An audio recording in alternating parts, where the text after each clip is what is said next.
You've seen them, I've seen them. Those videos promising you can make a fortune online with passive income.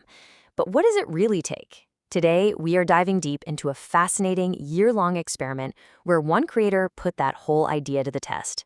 Let's see if the dream is actually real. So, this is the big question, right?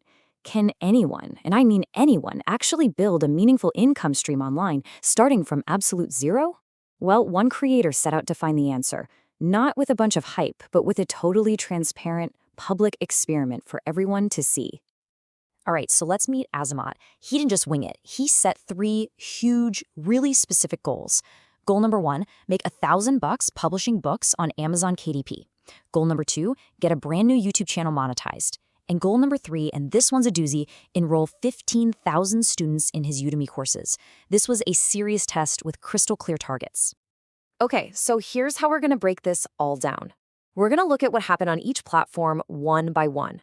We'll start with his KDP profit formula, then dig into the hard lessons from YouTube, check out the cost-benefit of Udemy, and then wrap it all up with his final verdict. First up, Amazon's Kindle Direct Publishing, KDP. His goal was to hit $1,000 in royalties in 1 year. But what actually happened was way more interesting and, honestly, a huge and kind of unexpected success. He didn't just hit his goal, he totally smashed it. He ended up earning almost $2,000, basically doubling his target. So how on earth did he do it? And what was it about this one platform that worked so much better than the others? Okay, now this is where it gets really surprising. You'd think in this digital age that ebooks would be the big moneymaker, right? Nope.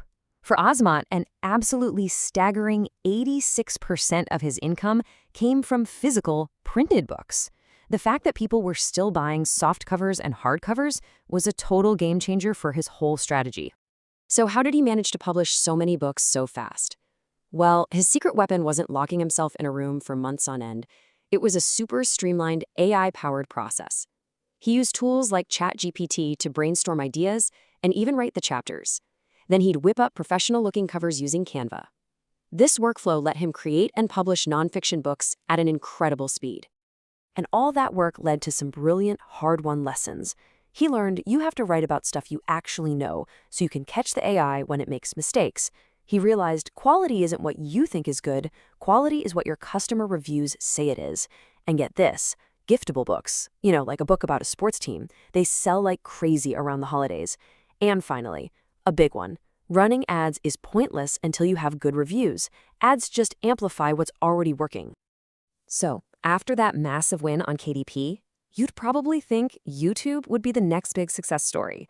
But yeah, this is where the experiment takes a sharp turn. His journey on YouTube turned into a serious reality check, where all his passion and effort just slammed right into the brick wall of the algorithm. The goal was simple, at least on paper. Get 1,000 subscribers and 4,000 hours of watch time. That's the magic number to get monetized. The result after a full year of grinding? In his own words, I fail. The channel just wasn't going to make it. So, what went wrong? Well, his experience taught him 5 really crucial lessons. First, your niche is everything. His videos about broad topics got some views, but his main focus, KDP, was just too niche to find a big audience. Second, consistency is king. The algorithm loves it when you post regularly, but that's incredibly hard to keep up when it's just a hobby. Third, ads were not the answer. He spent about $100 and yeah, he got views, but they were pretty much fake views with no real engagement. Fourth, AI is a double-edged sword. It helps you make content, sure, but it also helps everyone else make content, so the competition is just insane now. And maybe the most important lesson of all, he's still doing it because he actually enjoys it. The fun is what's keeping the project alive. All right, on to the final platform, Udemy. Now, this one isn't a story of success or failure. Not really. Instead, it's about making a smart, clear-eyed business decision. We're talking about a strategic retreat. Before we talk about why he stopped, just look at this number for a second. 113. 113! That's how many different countries his Udemy students were from. The global reach you can get on that platform is absolutely incredible, and that was a huge, huge plus.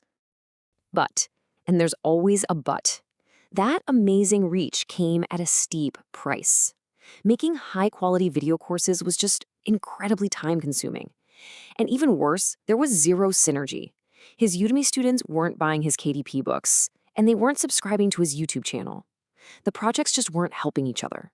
And at the end of the day, he admitted the whole process just was not so much fun.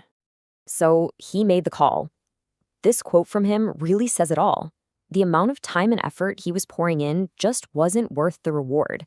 Not financially, not strategically, and definitely not personally. So he pulled the plug on the whole Udemy project.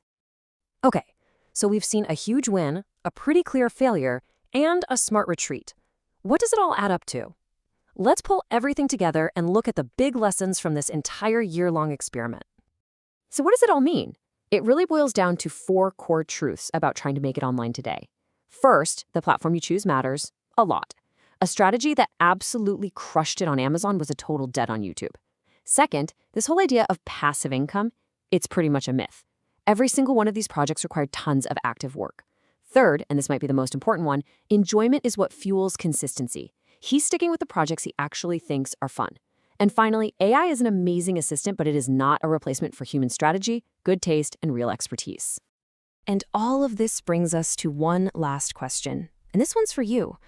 After seeing the real-world results, the good, the bad, and the ugly, which path would you pick? Would you go for the high-leverage world of Amazon KDP, or would you commit to the long, slow grind of YouTube? It's a really interesting thing to think about.